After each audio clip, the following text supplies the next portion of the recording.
অপরাজনীতি চিরতরে নিষিদ্ধ করতে হবে বলে মন্তব্য করেছে রাশেদ প্রধান। মাহবুব উদ্দিন খোকন বলেছেন, আওয়ামী লীগকে ক্ষমতায় টিকিয়ে রাখা বিচারকদের তালিকা প্রকাশ করুন। শুধু শেখ হাসিনা নয়, আওয়ামী লীগকেও বিচারের আওতায় আনা উচিত বলে মন্তব্য করেছেন মির্জা ফখরুল। 5 কোটি টাকায় আওয়ামী লীগ নেতার নামে চত্বর ভেঙে ফেলা হচ্ছে এবং তৈরি করা হচ্ছে জুলাই শহীদ স্তম্ভ। এতক্ষণ শুনছিলেন সংবাদ শিরোনাম, এবার বিস্তারিত। নতুন বাংলাদেশে আধিপত্যবাদ এবং আওয়ামী লীগের অপরাজনীতি চিরতরে নিষিদ্ধ করার আহ্বান জানিয়েছেন জাতীয় গণতান্ত্রিক পার্টির সহসভাপতি ও দলীয় মুখপাত্র রাশেদ প্রধান। বুধবার বরিশালের town hall Hatem Ali college চৌমাখা এলাকায় গণসংযোগ ও লিফলেট বিতরণ শেষে পথসভায় সংক্ষিপ্ত বক্তব্যে অন্তর্বর্তী সরকার সহ সংশ্লিষ্টদের প্রতি তিনি আহ্বান জানান। জুলাই গণঅভ্যুত্থানে স্মরণে এবং আগামীর বাংলাদেশ গড়ার লক্ষ্যে জাগবার মাসব্যাপী কর্মসূচির 9ম দিন ছিল বুধবার রাতে জাগবার এক সংবাদ বিজ্ঞপ্তিতে এ তথ্য জানানো হয়েছে। জাতীয় রাজস্ব বোর্ড এনবিআর-এর সাম্প্রতিক আন্দোলনের প্রসঙ্গ টেনে রাশেদ প্রধান বলেন, এনবিআর সংস্কার অধ্যাদেশের বিরোধিতার অজুহাতে 61 দিন আন্দোলন, কমপ্লিট শাটডাউন, সরকারের বদলি আদেশ ছিঁড়ে ফেলার ঔদ্ধত্যপূর্ণ আচরণ কোনো সাধারণ ঘটনা নয়। খালি চোখে সাধারণ আন্দোলন মনে হলেও এটি ছিল পার্শ্ববর্তী একটি দেশের পরিকল্পনা এবং ইন্ধনে অন্তর্বর্তী সরকার উৎখাতের গভীর ষড়যন্ত্র। তাই শুধু চিহ্নিত আন্দোলনকারী নয়, বরং এনবিআর-এর উপর মহল থেকে সবার বিরুদ্ধে সরকারের তদন্ত করা উচিত। তিনি বলেন, গত 5 আগস্ট আওয়ামী লীগের পরাজয়ের পর থেকে দেশে একের পর এক ষড়যন্ত্র চলছে। অন্তর্বর্তী সরকার এবং দেশের জনগণকে সতর্ক থাকতে হবে। নতুন বাংলাদেশে আধিপত্যবাদ এবং আওয়ামী লীগের অপরাজনীতি চিরতরে নিষিদ্ধ করতে হবে।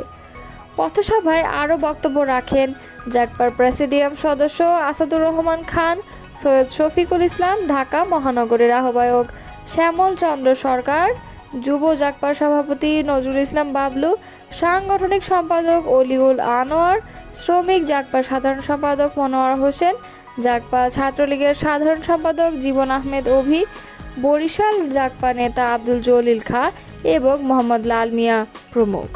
ফ্যাসিস্ট আচরণকারী আওয়ামী লীগ সরকারকে টিকিয়ে রাখতে বিচার বিভাগে যেসব বিচারক ভূমিকা রেখেছেন তাদের বিরুদ্ধে কী ব্যবস্থা নেওয়া হয়েছে সে বিষয়ে একটি পূর্ণাঙ্গ তালিকা প্রকাশের আহ্বান জানিয়েছেন সুপ্রিম কোর্ট আইনজীবী সমিতির সভাপতি ব্যারিস্টার মাহবুব উদ্দিন খোকন।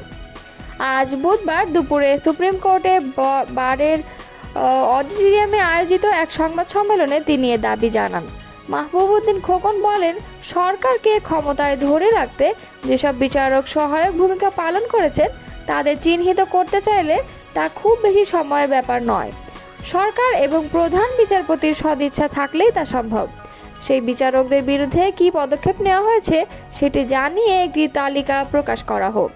তিনি আরও বলেন, ঢাকার বাইরে হাইকোর্টে স্থায়ী বেঞ্চ স্থাপন করতে হলে সংবিধানের 8ম সংশোধনী মামলার রিভিউ আবশ্যক। এটি ছাড়া তা বাস্তবায়ন সম্ভব নয়।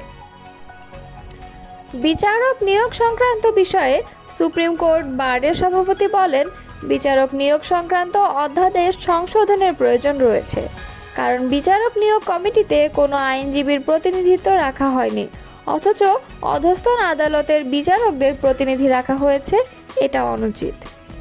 বার সমিতির নির্বাচন প্রসঙ্গে মাহবুব উদ্দিন খোকন বলেন, দেশে বর্তমানে মব শাসন চলছে।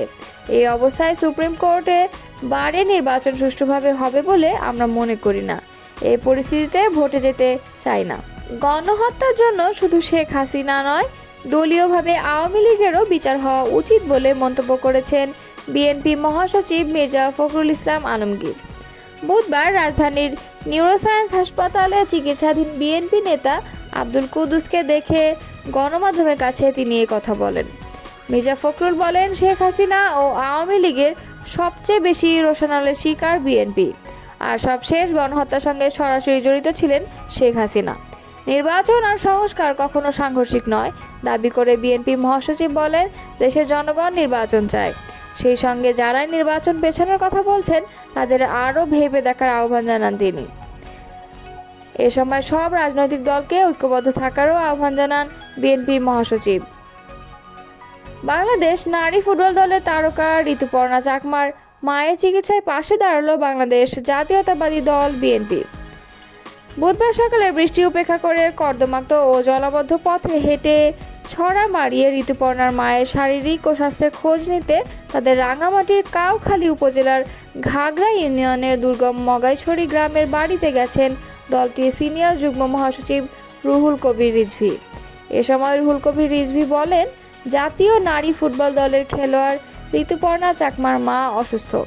এই খবর শুনে বিএনপির ভারপ্রাপ্ত চেয়ারম্যান তারেক রহমান দ্রুত ঋতুপর্ণা চাকমার মায়ের সঙ্গে দেখা করার নির্দেশ দেন। নির্দেশনা পেয়ে মগাইছড়ি গ্রামে তার বাড়িতে আসি। ঋতুপর্ণার মায়ের সঙ্গে দেখা করে তার রোগ মুক্তির প্রার্থনা করেছি, তাকে তারেক রহমানের সহযোগিতা পৌঁছে দিয়েছি। তিনি আরও বলেন, মগাইছড়ি গ্রামে যাতায়াতের সড়ক নির্মাণ নিয়ে গত 17 বছর ধরে উন্নয়নের যে বুলি উড়ানো হয়েছে, আজকে আমরা এখানে এসে দেখতে পেলাম তার বাস্তব প্রমাণ কিছুই নেই। এ সময় প্রয়োজনীয় সংস্কার শেষ করে দ্রুত জাতীয় নির্বাচন দেওয়ার দাবিও তুলে ধরেন তিনি। এ সময় দলটির পক্ষে ঋতুপর্ণার মা বসুপতি চাকমার যাবতীয় চিকিৎসার দায়িত্ব নেওয়ার আশ্বাস দিয়ে তার ও পরিবারের প্রতি দলের ভারপ্রাপ্ত চেয়ারম্যান তারেক রহমানের শুভকামনা ও সহমর্মিতার বার্তা পৌঁছে দেন তিনি।